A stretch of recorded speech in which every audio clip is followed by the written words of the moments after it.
Assalamualaikum warahmatullahi wabarakatuh. Alhamdulillah wahdahu la syarikalah, la ilaha illallah, ya man lahul mulku wal malakut, ya man lahul izzatu wal jabarut, ya man ya dzal jalali wal ikram. Allahumma salli wa sallim wa barik ala nabiyyina Muhammad wa ala alihi wa sahbihi wa sallim tasliman katsira, amma ba'du. Para pemirsa Tablik TV yang dirahmati Allah dan para peserta kajian tafsir Masjid At-Tanwir Pimpinan Pusat Muhammadiyah. Alhamdulillah, pada kesempatan kali ini kita dapat berjumpa kembali dalam kajian tafsir masih mengenai akidah. Tema kita kali ini adalah mengenai pentingnya kita membangun pondasi ideologi bagi suatu bangsa dan negara. Ya. Allah menyinggung dalam beberapa ayat Al-Quran pentingnya membangun pondasi bagi suatu bangsa. Ya. Terutama kalau kita berbicara tentang Islam, maka kita berbicara tentang umat Islam, berbicara tentang peradaban Islam. Demikian pula kalau kita bicara tentang negeri kita, NKRI, maka berarti kita juga berbicara tentang Islam dan kaum muslimin, karena mayoritas adalah penduduknya beragama Islam. Yang mendirikan NKRI ini adalah ormas-ormas Islam, ya, yang telah jauh lama berdiri sebelum kemerdekaan Republik Indonesia. Yang mendirikan Indonesia ini adalah ulama, santri, sebagian terbesar di bangsa ini. Tapi kenapa sekarang Indonesia seolah-olah dikuasai oleh partai politik, oleh elit-elit penguasa, padahal mereka tidak mendirikan bangsa dan negara ini. Mereka tidak pernah mendirikan NKRI, saudara. Partai politik yang ada sekarang adalah hasil daripada reformasi, ya, dari undang-undang pemilu yang memberikan otoritas yang besar bagi politik negeri ini berada di tangan partai-partai politik. Nah, tetapi mereka tidak bisa sendirian. Mereka tidak bisa mengambil keputusan di DPR, membuat undang-undang seenaknya, membuat aturan-aturan berbangsa bernegara semaunya. Ya, mereka ini lahir belakangan. Mereka harus konsultasi dulu, bertanya dulu, mengambil pertimbangan dari stakeholder negeri ini, dari pendiri bangsa yang punya saham, yang punya andil kontribusi besar dalam berdirinya dan tegaknya NKRI ini, yaitu apa? Ormas Islam. Disinilah ormas Islam berfungsi untuk mengawal NKRI, mengawal ideologi bangsa. Kalau kita bicara dasar negara, ideologi bangsa, ideologi negara Pancasila, maka Islam inilah yang dapat menjamin tegaknya suatu ideologi bangsa dan di negeri kita yang tercinta ini, yaitu Pancasila. Karena saudara yang dirahmati Allah, Islam telah memberikan panduan. Ya, karena itu wajar Pancasila 5 sila itu diawali dengan apa? Ketuhanan yang Maha Esa. Baru kemudian kemanusiaan yang adil, persatuan Indonesia, kerakyatan yang dipimpin oleh hikmah dalam permusyawaratan perwakilan, kemudian keadilan sosial.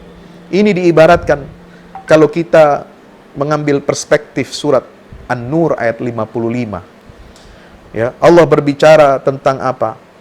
Allah berikan jaminan, keamanan, kemakmuran, kejayaan bagi suatu umat, suatu bangsa apabila berdiri di atas pilar 5. Ada 2 pilarnya dipersingkat oleh Allah, yaitu apa? Amanu wa amilus sholihat.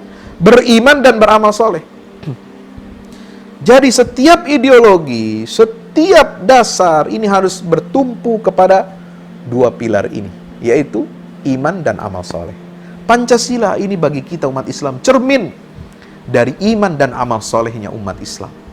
Iman kepada Allah adalah dasar dan pondasi yang paling kokoh dan kuat. Maka dicerminkan dalam sila pertama, ketuhanan yang Maha Esa. Amal soleh diwujudkan dalam keempat sila yang lainnya. Bagaimana mewujudkan cita-cita kehidupan sosial, hubungan antar sama manusia dengan prinsip kemanusiaan yang adil dan beradab. Bagaimana kita dapat beramal soleh, mempersatukan bangsa Indonesia.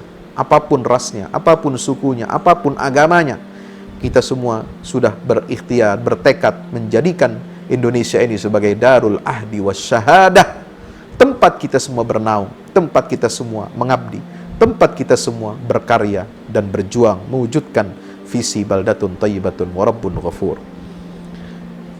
Yang keempat, sila kerakyatan yang dipimpin oleh hikmah kebijaksanaan. Ini adalah dalam rangka kita mengambil keputusan politik, mengangkat pemimpin, membuat keputusan atau membuat undang-undang, aturan-aturan yang mengikat seluruh warga negara. Ini harus berdasarkan syura, musyawarah, mufakat dengan sistem perwakilan.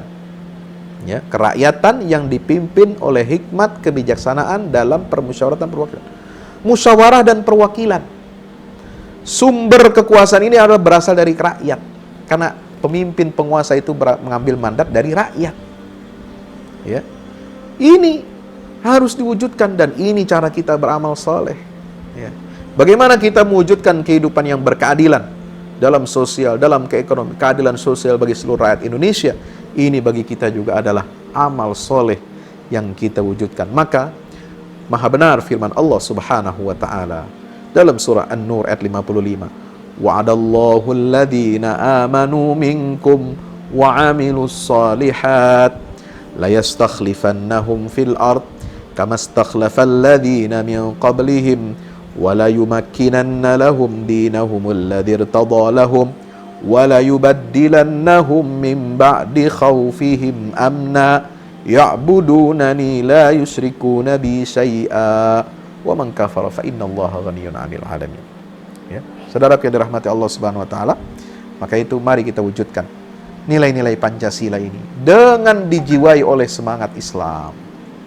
Tidak bisa dan tidak boleh, tidak bisa dan tidak boleh memisahkan Pancasila dari nilai-nilai agama, dari nilai-nilai religius, dari nilai-nilai ketuhanan yang Maha Esa. Maka kalau kita melakukan hal itu berarti Anda menjadi pengkhianat para pendiri bangsa.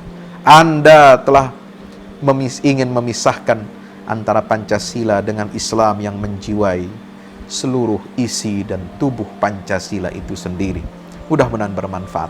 Mari kita jaga Pancasila kita dengan nilai-nilai Islam yang kita wujudkan dalam kehidupan berbangsa bernegara. Inilah sumbangan dan kontribusi umat Islam memberikan nilai iman dan memberikan nilai amal saleh dalam pelaksanaan butir-butir Pancasila. Wassalamualaikum warahmatullahi wabarakatuh.